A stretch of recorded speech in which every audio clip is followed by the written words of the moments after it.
Shalom and welcome to 2 Minutes of Torah. This year is entitled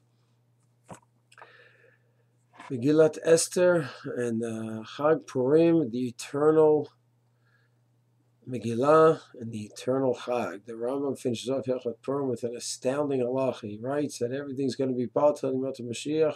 The books of Tanach will be gone, except for the 5 books, Torah and Megillat Esther, and the Purim will remain forever as well.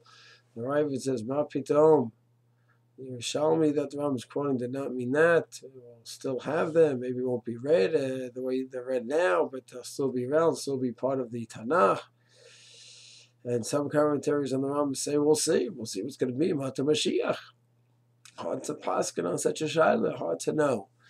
Anyway, it's a very astounding halacha to say that Esther is going to be the one that remains out of all of them. So one wonders that maybe the Gemara in Shabbat, Kimu v'Kiblu, that it was a different kind of level of acceptance, which certainly does bring some truth to it, that there was a unique Kabbalah, and because of that unique Kabbalah, maybe that's why it's going to remain. So Sinai was with pachad, with fear and trepidation. Mountain was hung over us, literally, figuratively, so it was trepidation. So here, this is Kibbutz Kibbutz. It sounds like a nice answer, and maybe we could just extend upon that answer a bit, that if you look at Purim, there's something very, very special that went on in Purim that is unique, and it's not like other Yom Tovim. I think there's something special. We'll start off with an analysis of a funny Gemara in Megillah, where Haman and Mordechai have an encounter with each other. Mordechai is giving shir. Haman comes to him, and he says, okay, time to go for a ride. Mordechai was giving shir, and says, he sees Haman coming. He says, you guys better run. No reason that you should get killed. Just I should be the only one getting killed. Mordechai didn't know that he was going to be taken for a royal ride on the horse. So he goes ahead, he davens, sends all the Talmidim away, and Haman waits. He sees that he's finished davening. Haman says, what were you doing, Mordechai? I was teaching halachas of Kemitza, how to do the special motion the Kohen does. We shouldn't forget the Megillah was only destroyed a few decades earlier, and the process of rebuilding already began with Cyrus. So the Megillah story happened during this whole time, after it started and before it was finished, in the time of Darius.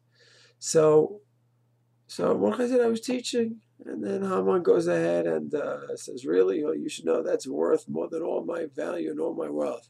Haman was very hard on him. He said that you're not so wealthy, you never had anything special. Then Haman went ahead and said, okay, Nuke, I put on the clothing, I take you for a ride on the horse.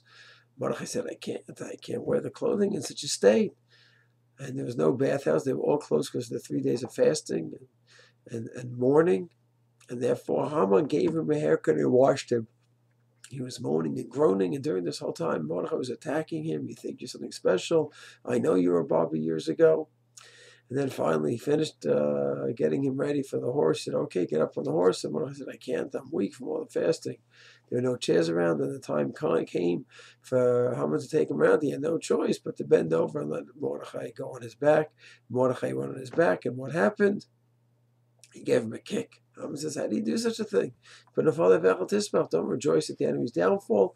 Mordechai said, no, that's another Jew who has a downfall I'm not getting along with. But you're Russia, we step on people like you. That is the story of Haman and Mordechai. And I think there's a very important lesson in this story. And I'd like to continue in our analysis in part 2 of the eternity of Purim and Megillat Esther.